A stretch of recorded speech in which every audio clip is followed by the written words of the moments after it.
Namaskar. Welcome to Travel World Online, where journey doesn't take you places, they take you deeper. Today's episode is not just a conversation, it's a masterclass in vision, resilience, and the timeless leadership. With us is a man who doesn't just belong to this industry, he helped build it. Mr. KB Kachru. Namaskar. Welcome, Mr. Kachru. Thank you, Sunilji. Thanks for taking out time. My pleasure. Please walk us through your journey from Kashmir to Delhi. Well, sometimes I think, it has been very adventurous. And I am from a small town, which is not really small now, Jammu.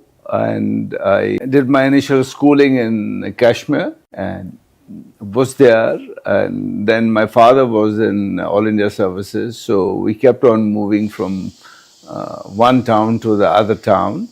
It was interesting, and my parents obviously, like every small town, they want their kids to be either doctors or engineers. Maybe I was not very good at that, so I was not very confident. I was looking at some of the opportunities, and sometimes glamour draws you a little more to something which you think is important. I remember when I was a very small kid, my father used to take me out for a cup of tea or coffee and a pineapple tasty to a place called Ahduz and Oberoi. Those days it was Oberoi Palace, now it's Lalit. So I used to see a lot of film stars. So that ingrained a little bit in me, and I felt, a good place and a good industry. But I've gradually forgot about it, and by accident I saw a billboard which said hotel management, and I was in Delhi. I was in Delhi at that time, and I went to IHM Pusa. I liked it. Was a very new building which has just come up. It was very modern, and I saw a lot of buzz there, a lot of activity there.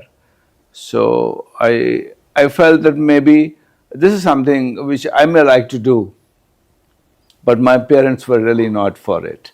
They felt, it's an unknown territory, so why get into something which doesn't have the prestige of being a doctor or an engineer. I'm talking about a long time. So I decided, and I was lucky to get admission, and I studied there. That was my initial thing to get into this industry. What kept you going in this in the early days? Because as you rightly said, it was a tough task with the family not favoring things. Actually, my mother didn't talk to me for 6 months when I joined this industry. She felt that, she has lost her son to an industry where I don't know what he will be after some time. But I kept on assuring that this is something new, and Kashmir, as such, a great tourist destination. So I wanted to come back and work there. So that is how I started. But I was lucky to get opportunities after I passed out in both private and public sector. Since my father was working in the government, he felt, there is a lot of security, sense of security in a government job. So I preferred, and I joined ITDC. That's what my next question was. Yeah. Your journey from about this. Well, I started at a base level. I joined as a management trainee in ITDC. I was fortunate. I got a great opportunity, and I was one of the very few people who were selected to be trained overseas. You can imagine 50 years back, more than 50 years back, somebody being selected in India. There were only 3-4 of us who were selected to be sent overseas to hone and actually learn more about. I went to Germany. I studied a bit there, and then I had a great work experience, and I worked for a couple of years in Germany, and came back. And I was given an opportunity at a very young age of 22 to be a manager of a small hotel, which was unheard those days. It was a great start for me, and I must have done well. So I started moving from 60, 70 rooms hotel to bigger hotels, and ultimately before the 30, I became general manager of the then India's largest hotel, Ashok Hotel. I had a great experience, and I think lots of learning. What was the biggest turning point in your journey at public sector undertaking?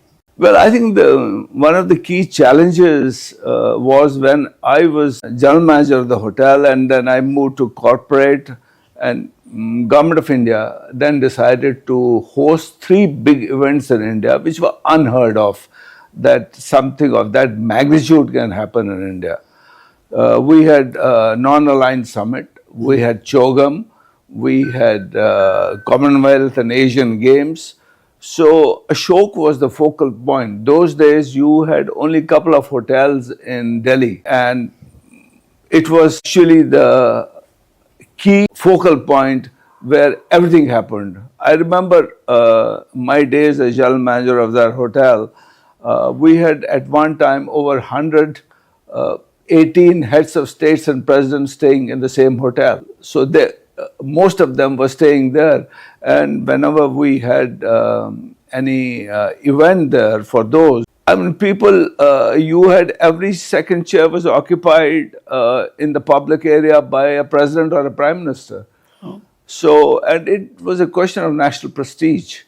And, I remember an instant when during Chogam, Queen of England wanted to host an event here, and they had decided to bring a plane load of stuff from London because they thought we can't do it to that level. She was hosting it in India. I pleaded with their High Commissioner here that we're capable of doing everything, and the then Chief of Protocol, who later became Vice President of India, he was fully supportive at that time, and he explained to British that, we can do it. But they still wanted to get their own stuff, and they designed everything themselves at that time. 2 days before her event, there was an event hosted by the then Prime Minister.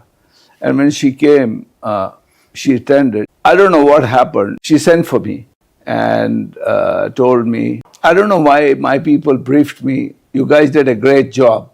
My event, you are going to take care. Oh. So the Prime Minister's dinner, hosted by her to the Queen of England, was totally arranged by us. And when she left India, she invited 40 couples to personally thank them. Me and my wife, we were one of them. So gratitude, I think it was a question of recognition. Then, I then moved on. I was made of the hotels division. I was head of ITDC at that time. And I was still in my 30s. So not being an IAS or IFS, I felt, I should look at other opportunities. And the government was changing, more bureaucracy and political things had started coming in. So I was not feeling very comfortable. I was comparatively very young, and I had a lot of time to go forward.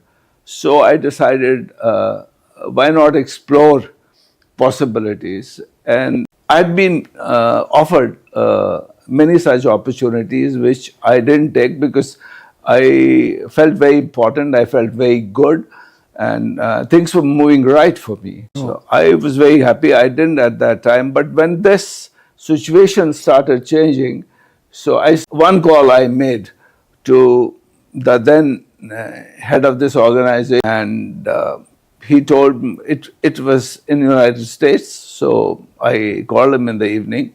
So he said, why don't you go to sleep? I'll speak to you tomorrow morning. But within 1 hour, he gave me a call. He used to call me KB.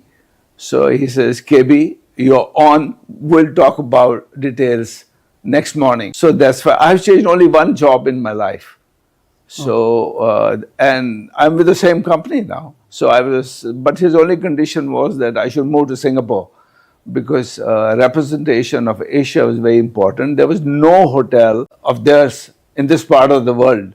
So I had hardly done any development. So I told him, I said, I'm basically hardcore shop floor level guy. So he says, well, I have interacted with you, so why don't you give it a try? So I did, and we set up our office in Singapore, and I'm happy. We penetrated in some difficult markets like Indonesia, Malaysia, Thailand. Those days, I'm talking about 30 years back now. So, and we had hotels. But when India started opening up, That's what was the next Yeah. question was.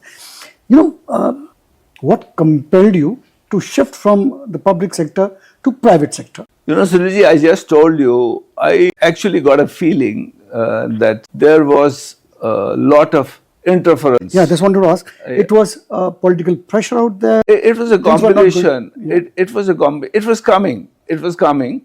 So being so young at that time, I felt, I have to spend another 30 years. And, as I was not from Indian Administrative Service or Foreign Service, that I could be shifted from one department to other department, and you become a secretary there and retire as secretary. So there was no bigger organization at that time. So I decided to take this plunge because I had a belief that India has huge tourism potential. What was your vision at the time while building Radisson as India's big dream? I think there have been challenges, all friends, but some of the challenges you convert them into opportunity. And there have been personal challenges, there have been challenges in terms of growth. In any business, if you don't grow with time, you will fall. True. So we decided, we zoned out India into regions, and regions into key locations, and key locations into districts. I mean, you will be surprised, we have over 25 operating hotels in Delhi, just in Delhi. Wow. So we want to make our hotel brands which actually are taking care of the aspiration of the youth. We have introduced lifestyle hotels. I mean, we opened a lifestyle hotel in Mohali, and it is near the airport. It is doing much better business in some of the city hotels because youngsters, their demands are different, and you have to change with times. Market dynamics are changing, That's and if you don't do that, you will be left behind. For sure. Yeah. And that's all about leadership. Mentorship. What, according to you, defines true leadership in hospitality? And how do you approach nurturing talent in such a dynamic industry? I personally feel that we all must understand what is the difference between a boss and a leader. I was just watching a TV episode the other day. One of a prominent developers in the country made a comment about leadership and being a boss. Leadership has something which can pull, retain, and grow. Boss, people have to listen whether they like or not. True. I feel where I would like to focus is primarily more in India. I think one of the reasons, one of the challenges you mentioned just now is getting talent and nurturing them. We, at the moment, I'm talking about our industry as such, and I'm sure it applies to many other industries. We have a little over 200,000 branded rooms in the country. Can you imagine one state of the United States of America has more rooms than we have in whole of India?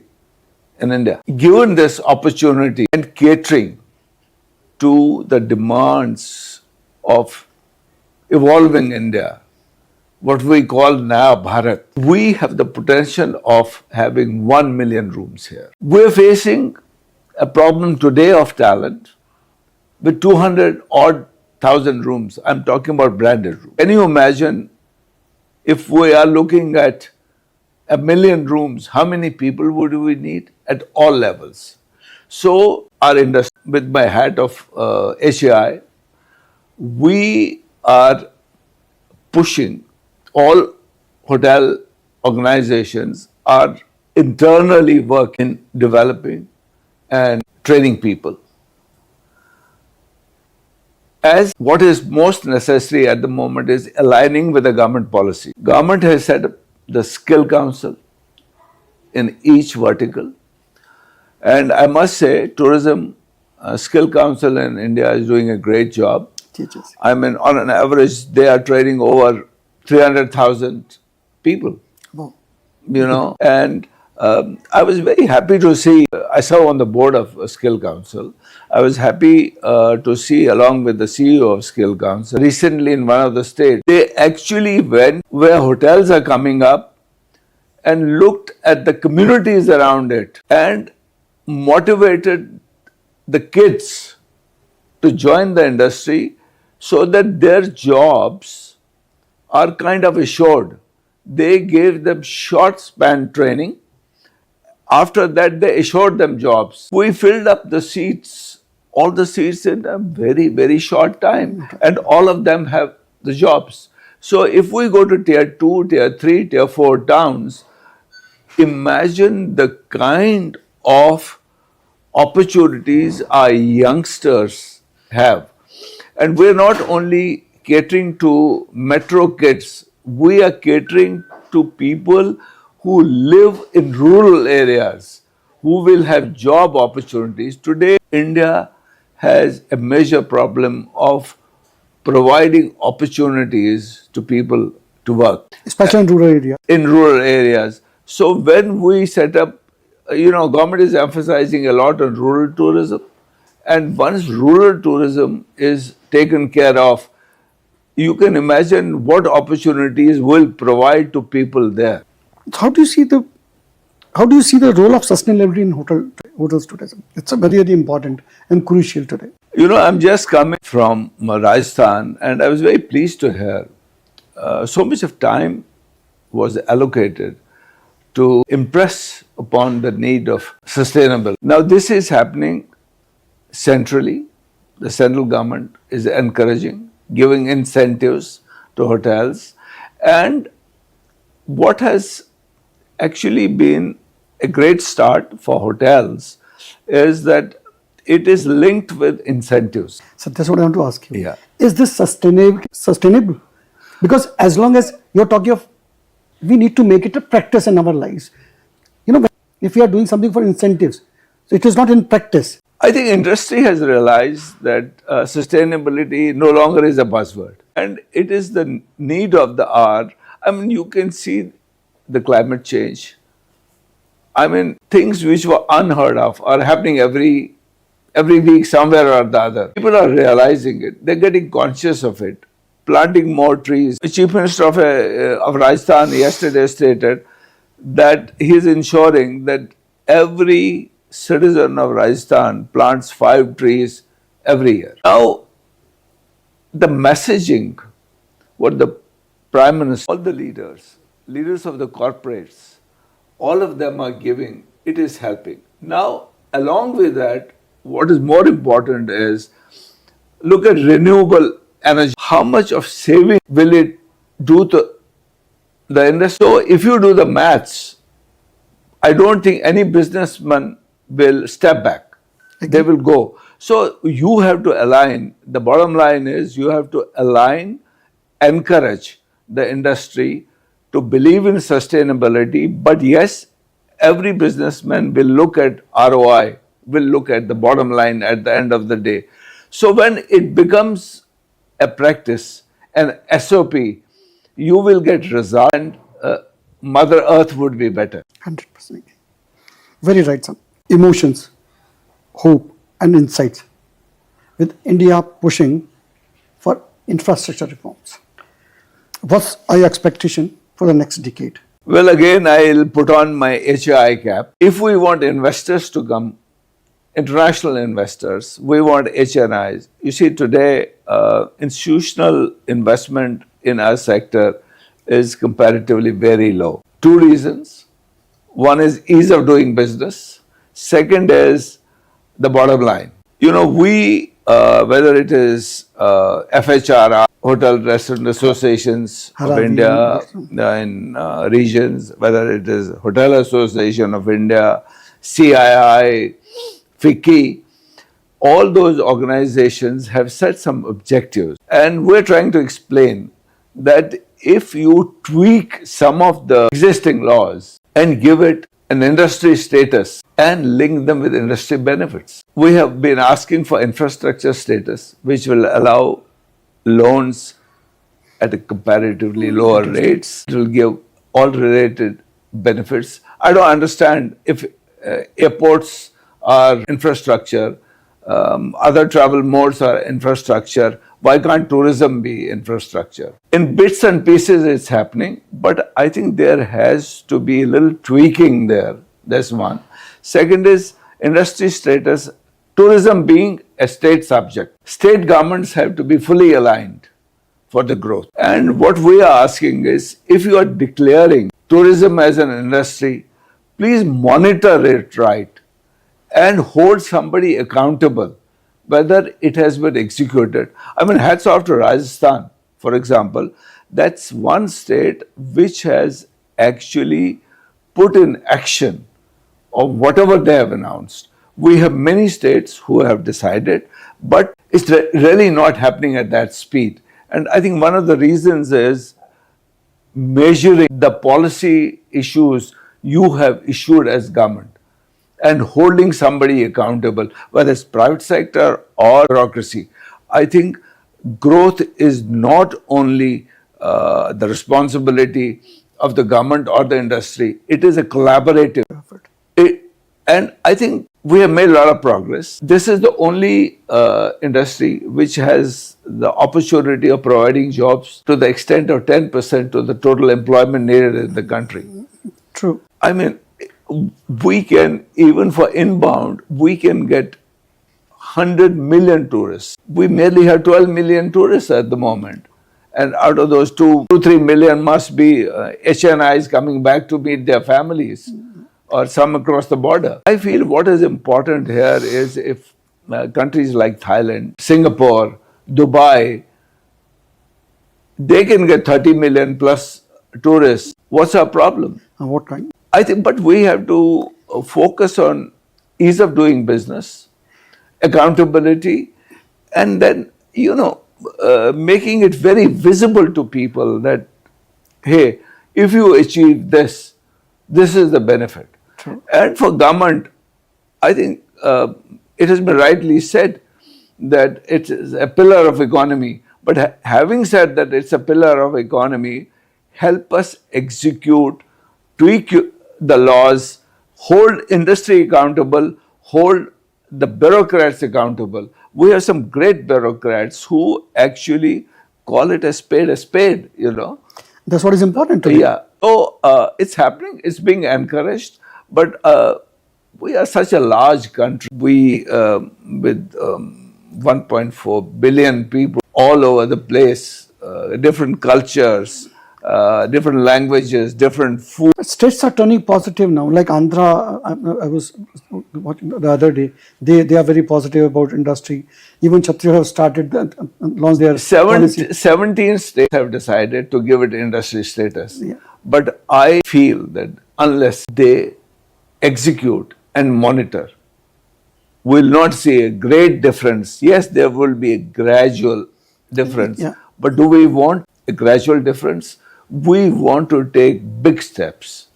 And big steps can only be taken if you closely monitor each action you have decided and hold people accountable. If you don't hold people accountable, I'm sorry, things may not happen to the extent we want them to happen. All states, they have got a lot of funds on skill development and all that, right? And smaller players in hotel industry, they cannot afford to give trainings to, as HAI, why can't we do some online and offline trainings together, take them class online, then wholesome classes and You know, you have to look at it from slightly different point of view. One is entry level. Yeah. You have to attract more people to join the industry. That feel good factor has to come. Career pathing has to be done. I must say, Ministry of Tourism has acknowledged that they need to address this through IHMs. They're focusing a lot in terms of changing their curriculum. They are offering various possibilities of training. We as an industry, I'll give you an example, what we are doing in HAI, we have recently launched a mentor-mentee program. We are, it's a collection of almost all the brands in India. Everybody is involved in it. We're saying that what we used to have in our earlier life, I would say, centuries old parampara, current leadership of all the chains and the government, they must identify mentors in their organizations. Right. Start with your own organization. Every mentor must have 5 mentees. And then it should trickle down. Those 5 mentees will further have, they'll become mentors to another 5 mentees. So it has to trickle down. This is in your individual organization. Then we have also created a possibility of going and working with each other, one brand with other brand. That is for supervisory and senior leadership. So we are tagging it at both ends. Skill Council is doing entry level. We are looking at supervisory and executive level. And I feel, you asked me this question earlier, what is leadership and what it is? I have a different philosophy. You are not a leader if you don't create leaders. I feel that, you know, it's your responsibility to look for your successor. True. Step back, give opportunities to people to grow. They have better ideas. They're more current. You can counsel them. You can provide an umbrella coverage, but succession planning at every level is important for the industry to grow. If succession planning is not there, I feel we're in for a problem. Sir, a very personal question, very, very important question. Success comes with a cost, Yeah, right? it has. It's always there. Yeah. Right? And it costs at times personal level as well and personal relationship and all that. Because when you have to devote time, as you said, you have to go to Singapore, different countries, opening up hotels. So they take most of your time. Yeah. And for the family and kids. So what, put some light on that, sir. Well, you have to make a lot of compromises in your life. I think it's not only with our industry, it's leadership, senior management at all levels, you know, because coming back to if you're not accountable, first of all, you have to be accountable to yourself. Right.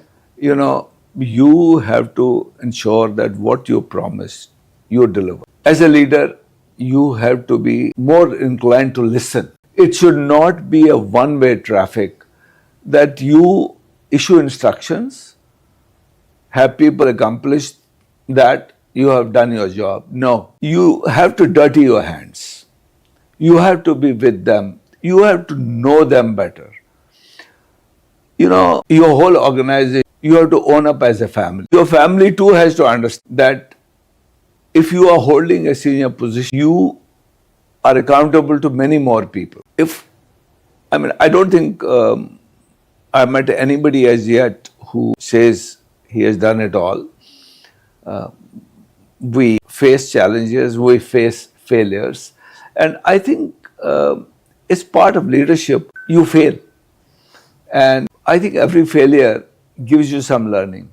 Always. And if you see success all through, you'll never learn. In the same way, in your family, you know, you have to appreciate whether it's your wife, your children, they may be expecting much more from you, and you also expect much more from them. They have to understand you, you have to understand them. I think the best compromise is to look at their strengths, not their weaknesses. There are people, my son may have 50 strengths and 10 weaknesses, but if all the time I talk about weaknesses, I land myself nowhere. And your support, let me tell you, family is not complete. Your parents, your wife, my wife is a hotelier too, and we have worked together for a while. We were in college together. Oh. And probably one advantage I have had in my life is having her. And she understands how much time I have to spend outside. And there have been times when I've seen my children, missing from being with them for 10 days, 15 days, because they used to be sleeping when I used to go to office, and when I used to come from office, they used to be sleeping. My wife has been my pillar of strength. She stood by me in all this while. So, we can sum up like this. Your success is not just your success, that is success of the family together. Absolutely. They are, Absolutely. They are equally, supportive and helpful in your growth story. I think in every A successful person's life. I feel in almost everybody, there may be some exceptions, but it's the collective strength of the family, your partner, which makes you what you are. Great. Now, we'll do a rapid round, sir. One hotel you personally love visiting again and again. It's a very difficult question from the point of view of I work for a brand, I have worked for a few other brands, but to be honest, there are some favorite nooks and corners of a particular hotel which always attract you. That's what. So it's hard for me to say hotel one. I mean, for my brand Radisson, when I started in India, the first hotel would always be the most important. My first big general manager post of Ashok Hotel will always be my preferred place to go back. Sometimes I just go in the hotel, walk around and come back. A mistake that taught you more than the success. I think I've made many mistakes. I wouldn't limit it to one, but I feel that I should have spent more time, balanced it better with my family and been there for them. But it has taught me, and I have actually pushed my kids to look after their kids and spend more time with them. That's the biggest learning one can give. One piece of advice you give but find hard to follow yourself.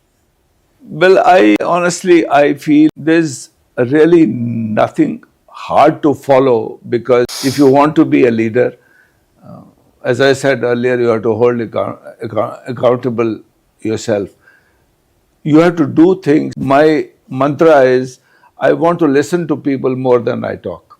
I want to, and I practice it all the time, because if you don't listen, you'll never know what's happening. You'll only give instructions. So I want to listen, I follow it. But yes, I must have, there must be something which is wrong, which probably some of my other colleagues would know better than me. Any message you would like to give it to our listeners? India is positioned so well. Let's forget about the global trade war which is going on.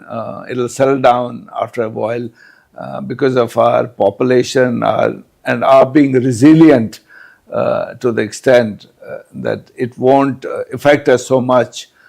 We'll deal with it. I feel India has a great potential. We can actually achieve our targets which have been fixed for 2047. And it's a collective mission to make India real global and improve our attractiveness for the country, to have more visitors, improve inbound tourism, focus a lot on talent development, and advise them to be good human beings. So, friends, as we wrap up today's journey, one thing is clear. Mr. Kachru didn't just build hotels, he built institutions of trust. He didn't just grow brands, he grew people. In an age of short attention spans, here is a legacy that stood tall for decades. Thank you, sir, for not just joining us, but for guiding generations and to our listeners. Thank you. Thank you so much. Remember, the world is a classroom, and leaders like Mr. Kachru are the best kind of teachers. Until next time, namaskar.